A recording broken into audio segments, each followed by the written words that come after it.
Welcome back to my YouTube channel. I hope आप सभी अच्छे होंगे। तो आज हम नेक्स्ट चैप्टर स्टार्ट करने जा रहे हैं, that is rural consumer behaviour, that is chapter number 3 कि हमारे रूरल कंज्यूमर में कैसा बिहेवियर है। कंज्यूमर बिहेवियर को अंडरस्टैंड करने से पहले सबसे पहले हमें ये देखना होता है कि हमारा मॉडर्न कंसेप्ट क्या है और हमें डिफ्रेंशिएट करना पड़ता है रूरल को और अर्बन कंज्यूमर्स को कि उनका कैसा है। According to Philip Kotler, consumer are neither so simple that they do not require to be studied or nor so complex that their study is not possible, कि वो दोनों कंसिस्ट करते हैं, फिजिकल भी as well as mental activities भी। तो हमें उन्हें प्रॉपर आइडेंटिफाई करना पड़ता है, अंडरस्टैंड करना पड़ता है उनकी नीड्स क्या है और साथ ही साथ उनका एक्चुअल कंजप्शन क्या है रैदर देन बाइंग बिहेवियर से पहले।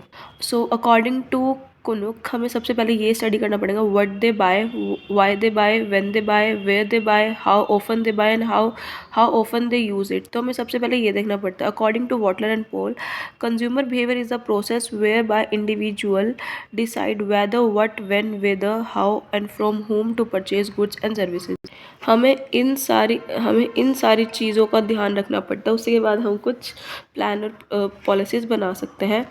According to buying factor, who influence the buying decision, who makes the buying decision, who makes the actual purchase and who ultimately use the product। हमें इन चीज़ों का ध्यान भी रखना पड़ता है। इन चारों से मैं आपको एक चीज़ बताती हूँ। who influence the buying decision, for example आपका बच्चा स्कूल जाता है, उसने एक दूसरे बच्चे की पेंसिल देख ली तो वो इन्फ्लुएंस हो गया। Who makes the buying decision, अब वो घर आता है अपनी मम्मी को बताता है कि मम्मी ऐसे ऐसे बात है, मुझे पेंसिल चाहिए। तो उसका बाइंग डिसीजन उन्होंने यही सेम बात अपने हस्बैंड को बताई कि ऐसे ऐसे, तो उन्होंने डिसीजन किसने लिया, फादर मदर ने मिल के लिया। Who makes the actual purchase, जब डिसीजन हो चुका कि कौन डिसीजन लेगा कब लेगा, तो उन्होंने एक्चुअल कहा कि परचेज कौन करेगा, तो उसके फादर जाते हैं, नहीं करते ये। Who ultimately use the product, तो उसके फादर ने परचेज करा बट अल्टीमेटली यूज़ उसके बेटे ने किया। तो इसका ये इन्फ्लुएंस होता है कि ये चारों मिलके एक चीज़ बनाते हैं, ठीक है। ऐसे ही थ्योरी है। Now definition of consumer behaviour according to Philip Kotler, consuming behaviour is a study of how people buy, what they buy and when they why they buy. तो ये सारी चीज़ें हमें ध्यान रखनी पड़ती है कंज्यूमर बिहेवियर के पैटर्न में। कुछ डेफिनेशन से हमें ये क्लियर हो गया कि हमें रीजनल और सोशल नेचर को भी स्टडी करना पड़ेगा, पर्सनल और सोशल प्रोसेसेस को भी रिलेट करना पड़ेगा। साथ ही साथ हमें ये स्टडी करना पड़ेगा उनकी कम्युनिटी, उनका परचेजिंग कंजप्शंस क्या है, और साथ साथ why, how, what, where, how, urban, ये सारे फैक्टर्स का भी ध्यान रखना पड़ेगा। Now types of rural customers, सबसे पहले आता है रूरल हाउस होल्ड कंज्यूमर, जो बायर्स प्रोडक्ट्स सर्विसेज को सेटिस्फाई करते हैं फॉर देयर पर्सनल नीड, उनको हम रूरल हाउस होल्ड कहते हैं, जो मोस्टली खुद के सेटिस्फेक्शन के लिए करते हैं। रूरल इंडस्ट्रियल यूजर, जो प्रोडक्ट बाय करते हैं सर्विसेज को पड़ता है पर मैन्युफैक्चर करते हैं अदर पर्सन के लिए, मतलब उनका जो परचेज डिपेंड है वो डिपेंड करते हैं कि कौन मैन्युफैक्चर करेगा, जिसको हम परचेज मोटिव्स भी कह सकते हैं। रूरल रीसेलर्स, जो बाय रिटेलर्स होते हैं, प्रोडक्ट को बाय करते हैं with the motive of reselling at profit, कि आपने खरीदा और आपने किसी थर्ड पर्सन को भेजा कुछ 10-20 रुपए के प्रॉफिट के चक्कर में, ठीक है ना। अकॉर्डिंग टू बाइंग है हैबिचुअल, जो हैबिचुअल ग्रुप में क्या आते हैं, जो क्लास है रूरल कंज्यूमर्स की, जो बाइंग स्पेसिफिक प्रोडक्ट है बाइंग है, वो खुद फुल्ली सेटिस्फाइड करते हैं उस प्रोडक्ट को और ब्रांड को लेके। कॉग्निटिव ग्रुप कौन सा होता है, जो रूरल कंज्यूमर इन्फ्लुएंस होते हैं कॉग्निशन क्लाम के लिए, मतलब फॉर एग्जांपल कुछ ऐसे बिहेवियर जो प्राइस कॉग्निटिव होते हैं और जिनका बिहेवियर बेस्ड होता है प्राइस के प्रोडक्ट के ऊपर, उनकी सेविंग के ऊपर, जो लेस एजुकेटेड होते हैं मोर कॉग्निटिव होते हैं। इमोशनल ग्रुप कौन सा आएगा, जो कंज्यूमर इफेक्ट करते हैं इमेज और फीचर ऑफ द प्रोडक्ट, कि मोर रिलीजियस और ट्रेडिशनल है तो इमोशनली होकर वो स्पेंड कर देते हैं फेस्टिवल, रिलीजन, फंक्शन और मैरिजेस में। इम्पल्सिव कौन से होते हैं, जो कंज्यूमर प्रोडक्ट को बाय कर लेते हैं ऑन देयर फिजिकल एट्रीब्यूट, मतलब ब्रांड का कोई है बस उन्हें खरीदने से मतलब है, परफेक्ट बार्गेनिंग कर ले तो वो उसे बल्क में खरीद लेते हैं। न्यू ग्रुप कौन सा, जो साइकोलॉजी डिसीजन नहीं लेता है, नंबर ऑफ स्कूल, रोड, सारे चीज़ें कनेक्ट करके, मतलब जो consumer day by day increase हो रहा है उसी के अकॉर्डिंग वो लेते हैं। नाउ हमारे कुछ रूरल कंज्यूमर बाइंग प्रोसेस है, कैसे हैं देखिए। सबसे पहले नीड, जो जिसको नीड होगी बाइंग प्रोसेस की वही होगा। बेसिक कॉमन मैन का, जो उनके हंगर, थर्स्ट, स्लीप है ये सेटिस्फाइड कर रहा होगा तभी वो खरीदेंगे, जो स्टिमुलस होता है। जैसे कि फार्मर है उसको रिकग्नाइज करना है कि एक कलर टेलीविज़न ले लें, क्योंकि उसके टेलीविज़न नेबर के पास देखने जाना पड़ता है, तो उसी के अकॉर्डिंग वो उसे परचेज़ करते हैं। ठीक है, सेटिस्फाई करते हैं मार्केटर को कि हमें कौन सा प्रोडक्ट आइडेंटिफाई करना है फ्यूचर और प्रेजेंट में। इन्फॉर्मेशन सर्च में क्या आएगा कि फैमिली मेंबर्स कितने हैं, नेबर्स कितने हैं, रिलेटिव्स कितने हैं, ओपिनियन लीडर्स क्या है, उसके अकॉर्डिंग लेंगे। जो हमारे फैमिली फ्रेंड्स रिलेटिव्स ने हमें बोल दिया हम उसी के अकॉर्डिंग लेते हैं।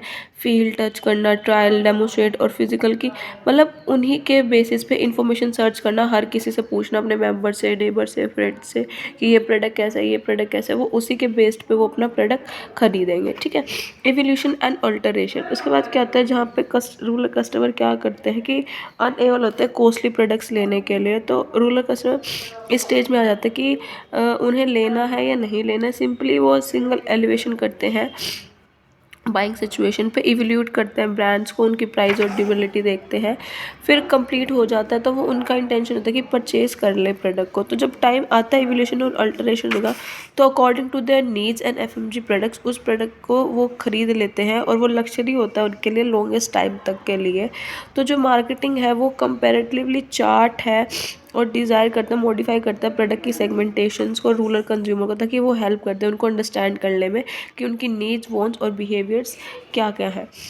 परचेज डिसीजन, उसके बाद परचेज डिसीजन आता है। इसमें क्या होता है जो हमारे कंज्यूमर है वो फाइनली टेक प्लेस करते हैं कि हमें प्रोडक्ट खरीदना है या नहीं करना। सोशल फैक्टर्स में आता है कि जो एटीट्यूड है फैमिली मेम्बर्स का, उनकी फाइनल डिसीजन तब होते हैं जब उनके फैमिली फ्रेंड्स रिलेटिव उन्हें बताते हैं। सिचुएशन में क्या होता है कि प्राइस क्या है, अवेलेबिलिटी क्या है, डिले टर्म्स क्या है, फैमिली इनकम क्या है, और जब प्री रिक्स होता है कि हाई प्राइस प्रोडक्ट है, हाई डिग्री है, तो उसी के अकॉर्डिंग उनका परचेज डिसीजन होता है कि हम हायर अमंग पीपल कंज्यूमर है, प्रोडक्ट है या नहीं है, फैमिली डिसीजन हमें लेने चाहिए या नहीं लेने चाहिए। जो रोल है मेल का वो यही है कि वो डेमोग्राफिक पैरामीटर रहता है कि वो उसे नीडी इन्फॉर्मेशन है उस प्रोडक्ट को परचेज़ करने की या नहीं है। और जब वो फेस कर लेते हैं इस स्टेज को डिसीजन लेने की, तो वो उसे इम्प्लीमेंट भी करते हैं, और जो कंज्यूमर की नीड है वो मॉरल सपोर्ट ही है परचेज डिसीजन में। उसके बाद आता है पोस्ट परचेज एक्सपीरियंस की फाइनल स्टेज क्या होती है रूरल कस्टमर की बाइंग बिहेवियर की। सबसे पहले जब वो पोस्ट परचेज का एक्सपीरियंस लेते हैं बिहेवियर का, उसके बाद वो आफ्टर जो उनका बिहेवियर तो वो आफ्टर द प्रोडक्ट लेते हैं, टर्म्स एंड सेटिस्फाई करते हैं, खुद को रिपीटली परचेज करते हैं, डिसकॉन्टिन्यूशन भी हो सकता है। तो जो कंज्यूमर की एक्सपेक्टेशन है प्रोडक्ट का परफॉर्मेंस है, इंटर रिलेट करते हैं, ट्राई करते हैं, सेटिस्फाइड होते हैं, डिससेटिस्फाइड होते हैं, वो उनकी एक्सपेक्टेशंस के ऊपर होता है। अगर एक्सपेक्टेशन मैच कर जाए तो कंज्यूमर सेटिस्फाइड है, अगर वो हाईली सेटिस्फाइड है तो उसकी एक्सपेक्टेशन शॉर्ट थी, अगर वो डिससेटिस्फाइड है तो वो कॉग्निटिव डिसोनेंस हो जाता है। ठीक है, उसके बाद आता है डेटर्मिनेंट्स। सबसे पहले हमारे 4 टाइप के हैं: economic, social, culture, psychological and personal. Economic factors में क्या क्या आता है? सबसे पहले परचेजिंग पावर। अगर किसी की पर्सनल इनकम डायरेक्ट इम्फेक्ट पड़ती है बाइंग बिहेवियर पे किसी पर्सन के, तो जो परचेजिंग पावर है वो चॉइस ऑफ प्रोडक्ट होगी।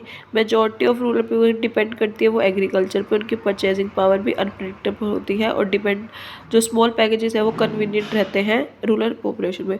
फैमिली इनकम, फैमिली बहुत इन्वॉल्व करते हैं जॉइंट सिस्टम में। अगर उनकी इंडिविजुअल फैमिली मैटर नहीं करती होगी तो वो इफेक्ट करेगी रूरल के कंज्यूमर बिहेवियर पर।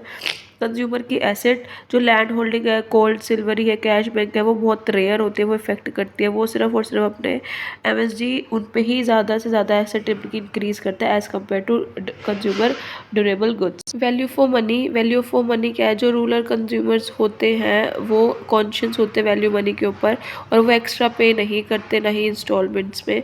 तो जो उनका सेंस है वो अर्जेंसी है, जो उनके रैशनल परचेज बिहेवियर है वही है। उन्हें सिर्फ और सिर्फ ड्यूरेबल गुड्स पे ही प्रमोट करने की ज़्यादा नीड्स है। कंज्यूमर क्रेडिट एक अनदर डेटर्मिनेंट है जो बाइंग बिहेवियर को इफेक्ट करता है। ड्यूरेबल प्रोडक्ट वो क्रेडिट होते हैं, अवेलेबिलिटी होती है, पोस्टपोन हो जाते हैं। जो उनके इन क्रेडिट को इंक्रीज़ कर सकता है वो किससे हो सकता है? सिर्फ air conditioner, AC, washing machine, इन सब से हो सकता है, और वो मैन्युफैक्चर से, डीलिंग से, टेक्निक के हो सकता है।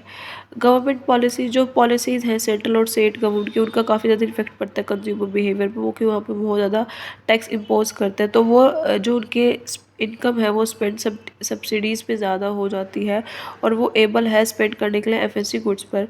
Economic condition are favourable, consumer expenditure करता है अपने कंफर्ट पे ताकि इंक्रीज़ होए, पर इन्फ्लेशन ट्रेड चलता है जो इम्पेलिंग बाइंग बिहेवियर पे चेंजेस ला सकता है।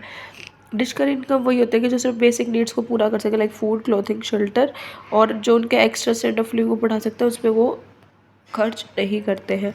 सोशोलॉजिकल डाटा मैंने कहा फैमिली, जो फैमिली है वो फर्स्ट है, तो वो काफ़ी इन्फ्लुएंस होता है। जो उनका परचेज डिसीजन है वो रूरल मार्केटिंग का वो फैमिली ही लेती है, और जो इफेक्ट करते हैं उनके एट्रीब्यूट्स, एटीट्यूड्स और वैल्यूज़ को भी एज वेल।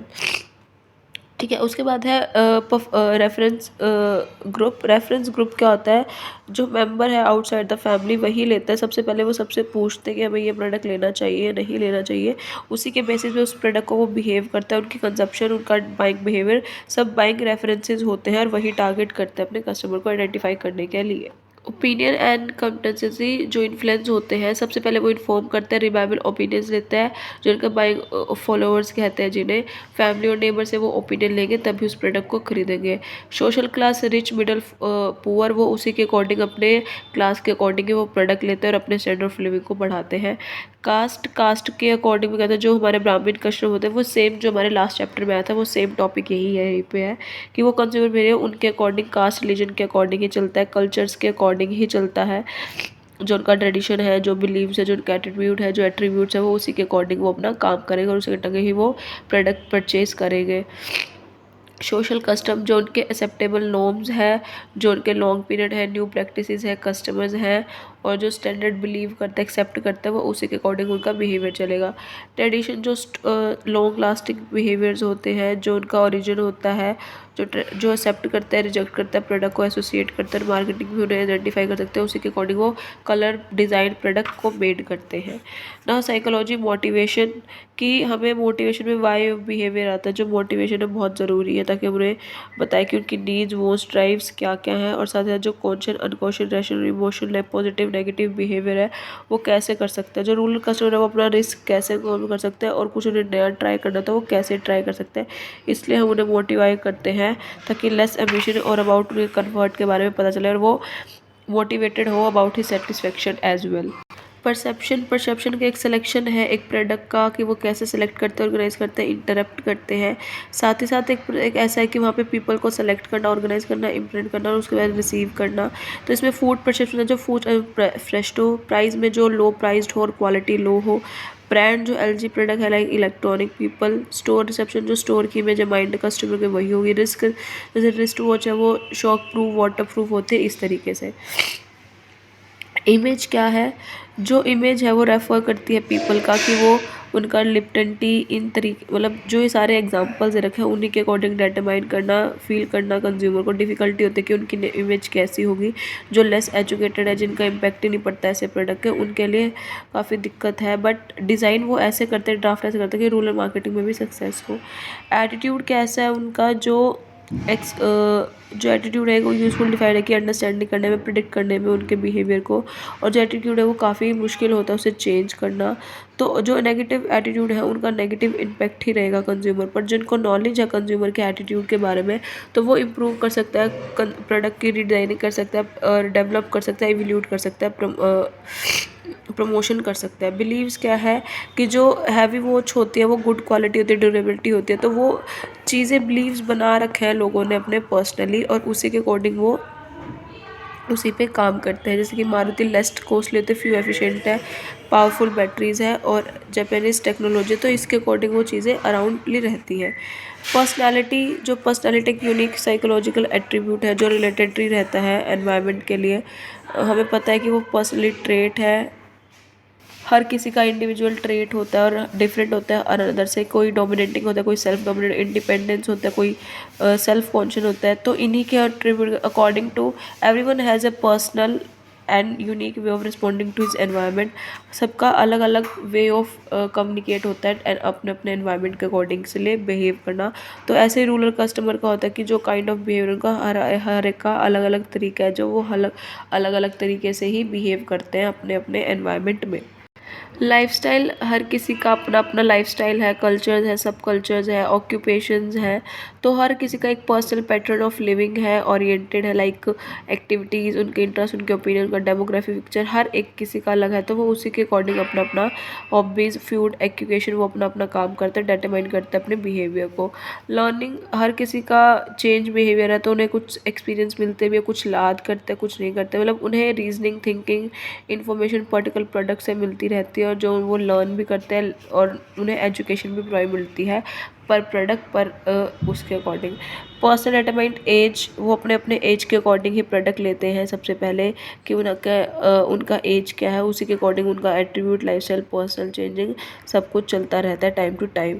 एजुकेशन एक ऐसा प्रोस्पेक्टस है जो टुवार्ड्स एडवर्टीजमेंट मिल सकता है, उनकी needs, habits, buying motives, preferences, knowledge, awareness, उन्हें अकॉर्डिंग एजुकेशन लेवल मिल सकता है और उसी के अकॉर्डिंग वो इफ़ेक्ट कर सकता है उसके बिहेवियर पर। रोल और स्टेटस, हर किसी का अपना अपना रोल और स्टेटस होता है, कास्ट प्ले होता है, किसी का हाई किसी का लो, और हर किसी का अपना अपना अवेयरनेस का न्यू वर्जन होता है ड्यूरेबल गुड्स को परचेज़ करने का, नहीं करने का, जो इफ़ेक्ट जो कंपैरेटर करता रहता है अर्बन बिहेवियर से भी एज वेल। ना प्रॉब्लम्स क्या है, कॉम्प्लेक्सिटी, जो कंज्यूमर बिहेवियर है वो कॉम्प्लेक्स स्टडी है क्योंकि उन्हें हमें नहीं पता होता वो कब चेंज, डाइवर्सिटी आता रहता है तो डिफ़िकल्टी उन्हें चेंज करना। काफ़ी सारे फैक्टर्स हम इन्फ्लुएंस होते हैं like group influence, religion, language, lifestyle, economic condition, education, ये सारे फैक्टर्स हैं जो इन्फ्लुएंस करते रहते हैं। लो लेवल ऑफ एजुकेशन कि जो रूरल में ये की प्रॉब्लम आती है कम्युनिकेशन करने की, print media less compare use करा जाता है एज़ कम्पेयरली इलिटरेट पीपल है तो उनके अकॉर्डिंग हमें प्रोडक्ट बनाने पड़ते हैं। लैक ऑफ अवेयरनेस, अवेयरनेस बहुत कम है about social media, need, availability, बहुत बड़ी प्रॉब्लम है उनके ऐसे स्टडी बिहेवियर को स्टडी करने के लिए। Huge diversification, age, language, culture, इनमें काफ़ी ज़्यादा डाइवर्सिफिकेशन है। बाइंग मोटिव मतलब रैशनल प्रेडिक्ट, ये सारे बिहेवियर्स हैं, मोटिव्स हैं जिनमें हर एक मोटिव का इम्पैक्ट पड़ता है उनके कंज्यूमर बिहेवियर पे। एवर चेंजिंग बिहेवियर है, कीप ऑन चेंजिंग होता रहता है, डिफ़िकल्टी आती है उसे स्टडी करने में और उनकी स्ट्रेटजीज़ को बनाने में। नो रिजिड रूल, कोई भी रिजिड रूल नहीं है, टाइम परचेजिंग टाइम में अलग होता है, डिसीजन अलग में होता है, ऑल्टरनेट आते रहते हैं, एवेल्यूट करना बहुत मुश्किल है जो इम्पैक्ट पड़ता रहता है। डिफरेंसेस प्रेफरेंस है, एज, इनकम, अदर फैक्टर्स सारे सो परचेज डिफरेंट करने में काफ़ी प्रॉब्लम और अंडरस्टैंडिंग मतलब काफ़ी ज़्यादा प्रॉब्लम फेस करनी पड़ती है। अनप्रिडिक्टेबल है उनका क्योंकि वो भी अब तक परचेज़ नहीं कर पा रहे, पोस्टपोन कर देते हैं, आइडिया नहीं आता उन्हें परचेज़ करने का, तो यहाँ पे काफ़ी ज़्यादा डिफ़िकल्टी फेस करनी पड़ती है। बिहेवियर क्या है जो इंडियन का है, बारगेनिंग करते हैं कि 100 रुपये का तो आप 90 का लगा लो, इस तरीके से। प्राइस कॉन्शियस है, उन्हें अपने प्रोडक्ट के हमेशा लो क्वालिटी बेटर चाहिए पर प्राइस को कम चाहिए। ब्रांड कॉन्शियस, उनसे ब्रांड से कोई मतलब नहीं है, उन्हें लेस एजुकेटेड है तो उन्हें अपने सिर्फ पसंद आने से मतलब है।